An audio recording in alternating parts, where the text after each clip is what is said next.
As we start the hurricane season, it is important to be prepared for emergency evacuations. Now, there are two types to know: voluntary and mandatory. If a voluntary evacuation is issued, this means the choice to stay or leave is up to you. It's important to still have a safety plan in place and be prepared for a mandatory evacuation to be issued.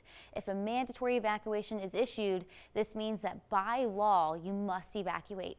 With the incoming storm, there is immediate threat to life if you stay, and if something happens, help may not be available, so due to unsafe conditions to be traveling in.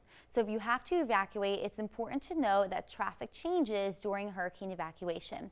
If a mandatory evacuation were to happen in Georgia, GDOT would immediately dispatch highway emergency response operators. Electronic signs are put up along the evacuation routes to alert of road conditions, road closures, new evacuation routes, and locations of shelters and necessities.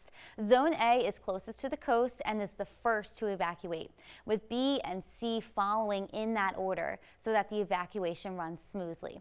So at this time, I-16 will become contraflow lanes. This means that I-16 between Savannah all the way to US 441 in Dublin, Georgia, will only go westbound to allow for traffic to evacuate from the coast. To make sure that the contraflow lanes are used to their max capacity, there are median crossovers east of I-95 near Savannah.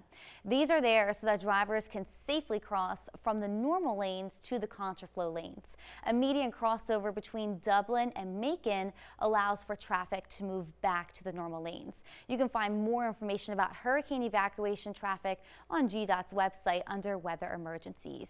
Now, the same setup goes for the low country. Zone A will be the first to evacuate since they are closest to the coast, followed by Zone B.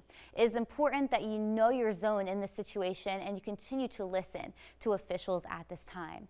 Now, for Hilton Head, William Hilton Parkway, which is 278 Business, and Cross Island Parkway Toll Facility, which is US 278, will be used in this case. When these two roads merge, a third lane will be facilitated by reversing the flow if the eastbound lane of US 278. So traffic will run from the toll facility to the 3-lane section on the mainland. For Beaufort, lanes US 21 to US 17 northbound will be used, and once at US 17, the right lane goes to US 17 north to Walterboro, and the left lane goes to US 17 south to North Augusta.